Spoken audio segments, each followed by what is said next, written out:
मातृभाषा पर स्वाभिमान होना चाहिए और आजादी के अमृत काल की बेड़ा के दौर से इस समय हम गुजर रहे हैं और दुनिया की सबसे ज्यादा बोले जाने वाली बोली के हम सारथी हैं और उसके सब सारथी के रूप में आप सब यहाँ उपस्थित हैं। यह महान गर्व और गौरव का विषय है। हिंदी के महान सेवक, साहित्यकार, रचनाकार भारतेंदु हरिश्चंद्र जी ने मातृभाषा पर गर्व करते हुए, हिंदी पर गर्व करते हुए निनाद किया, निज भाषा उन्नति है सब उन्नति को मूल। तो निश्चित रूप से वैज्ञानिक अनुसंधान भी जो आए हैं उसमें बच्चे का अगर सर्वांगीण विकास संभव है तो वो उसकी मातृभाषा में ही संभव है। इसी को दृष्टिगत रखते हुए जो नई शिक्षा नीति जारी हुई है उसमें मातृभाषा में बच्चों को पढ़ाने का प्रावधान किया गया है। तो इसी बात को दृष्टिगत रखते हुए जय जय मातृभाषा के रूप में मेरे पंक्तियां मातृभाषा को समर्पित हैं। माँ का दुलार और पिता की शक्ति, माँ का दुलार और पिता की शक्ति मेरे जीवन की प्रथम अभिव्यक्ति। माँ का दुलार और पिता की शक्ति मेरे जीवन की प्रथम अभिव्यक्ति, मेरी वाणी का वह प्रथम सोपान। इसमें हम पहली बार अपनी अभिव्यक्ति करते हैं उस मातृभाषा को नमन करते हुए। मेरी वाणी का वह प्रथम सोपान, हृदय का भाव मेरे मन की तान, हृदय का भाव मेरे मन की तान, स्वप्न सारथी और जीवन आशा।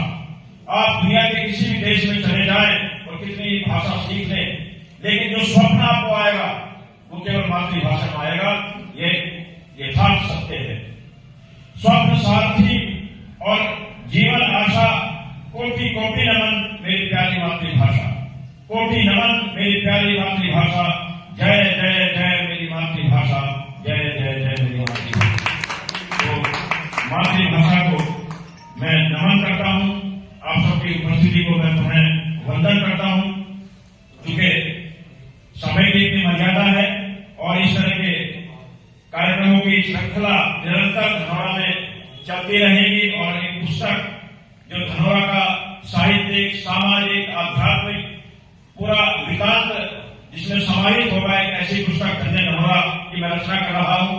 तो मेरा अनुरोध है जिसके पास जो सामग्री हो वो मुझे उपलब्ध कराएं। उसमें हम धनौरा का राजनीतिक, धनौरा का सामाजिक, धनौरा का आध्यात्मिक, धनौरा का व्यापारिक, धनौरा का साहित्यिक सारा योगदान और सारा विवरण हम दर्ज करेंगे और उस रचना के लिए इस समय काम चल रहा है। तो मैं समझता हूं कि आने वाले समय में जल्दी ही वह रचना आप सबके सम्मुख प्रस्तुत होगी। मैं पुनः आप सबकी गरिमा में उपस्थिति को पुनः वंदन और अभिनंदन करता हूं और निवेदन करता हूं कि इसी तरह से यह जो सिलसिला है ये प्रारंभ रहना चाहिए। जब भी मैं अनुरोध करूं तो आप इसी तरह से अपना आशीष और सहयोग बनाए रखेंगे। इस अपेक्षा के साथ में एक मेरी नई पुस्तक विचार विधिका का द्वितीय संस्करण है। प्रथम संस्करण गत दिसंबर में बिहार के राजभवन में महामहिम राज्यपाल और वहां के हाईकोर्ट के मुख्य न्यायाधीश महोदय ने उसका विमोचन किया था और दूसरी उसकी संस्करण की प्रति तैयार हो चुकी है, प्रकाशित हो चुकी है। उसका बहुत जल्दी भव्य आयोजन दिल्ली में मैं उसका आयोजन रख रहा हूँ कॉन्स्टिट्यूशन क्लब में। मेरा अनुरोध है कि जो वहां पहुंचेंगे आनंद आएगा। एक बहुत भव्य और एक राष्ट्रीय कार्यक्रम हम दिल्ली में करने जा रहे हैं। इसमें भी आप सबकी उपस्थिति में सोचता हूँ मुझे काम करेगी। मैं कार्यक्रम के संयोजन के लिए, सहयोग के लिए, आपकी उपस्थिति के लिए बार बार हृदय की गहराइयों से आभार व्यक्त करता हूँ। कभी फिर जब बैठेंगे और बातें होंगी और चर्चाएं होंगी